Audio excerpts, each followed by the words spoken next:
Genesis chapter 42. Now Jacob saw that there was grain in Egypt, and Jacob said to his sons, "Why are you staring at one another?"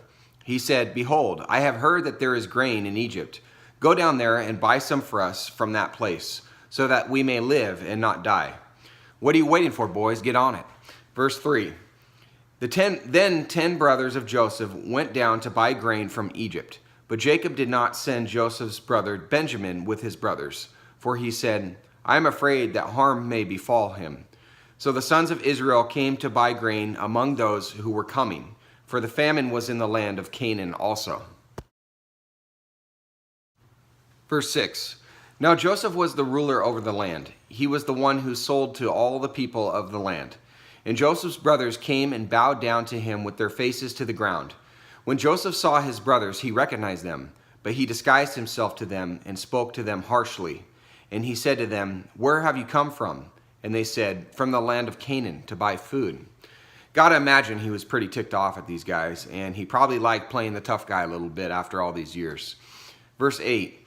But Joseph had recognized his brothers, although they did not recognize him.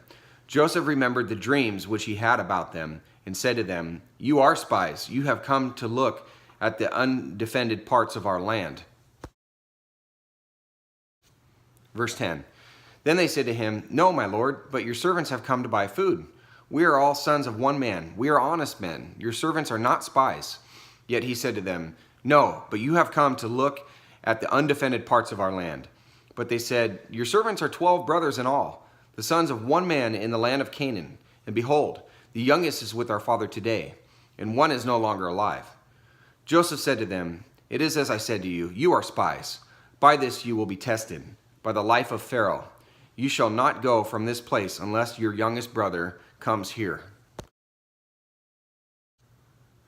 Send one of you that he may get your brother, while you remain confined, that your words may be tested, whether there is truth in you. But if not, by the life of Pharaoh, surely you are spies." So he put them all together in prison for 3 days. Now Joseph said to them on the 3rd day, "Do this and live, for I fear God. If you are honest men, let one of your brothers be confined in your prison. But as for the rest of you, go, carry grain for the famine of your households, and bring your youngest brother to me, so your words may be verified, and you will not die." And they did so. Verse 21. Then they said to one another, "Truly we are guilty concerning our brother, because we saw the distress of his soul when he pleaded with us, yet we would not listen. Therefore this distress has come upon us." And they were remembering back on the situation. Verse 22. Reuben answered them, saying, "Did I not tell you, do not sin against the boy, and you would not listen? Now comes the reckoning for his blood." They did not know, however, that Joseph understood, for there was an interpreter between them. So what that means is Joseph brought an interpreter with him to make them think that he only spoke Egyptian, when in reality he understood every word they were saying. He was still in character, pretending he was somebody else, and they did not recognize him. Verse 24. He turned away from them and wept, but when he returned to them and spoke to them, he took Simeon from them and bound him before their eyes. Verse 25.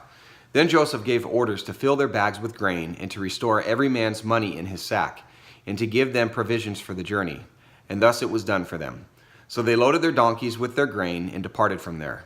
As one of them opened his sack to give his donkey fodder at the lodging place, and fodder is food for livestock, he saw his money, and behold, it was in the mouth of the sack. Then he said to his brothers, "My money has been returned, and behold, it is even in my sack." And their hearts sank, and they turned trembling to one another, saying, "What is this that God has done to us?" So the money they used to purchase the grain was still in their bag, appearing as though they stole it. Verse 29. When they came to their father Jacob in the land of Canaan, they told him all that had happened to them, saying, "The man, the Lord of the land, lowercase l, spoke harshly with us, and took us for spies of the country. But we said to him, 'We are honest men, we are not spies. We are 12 brothers, sons of our father. One is no longer alive, and the youngest is with our father today in the land of Canaan.'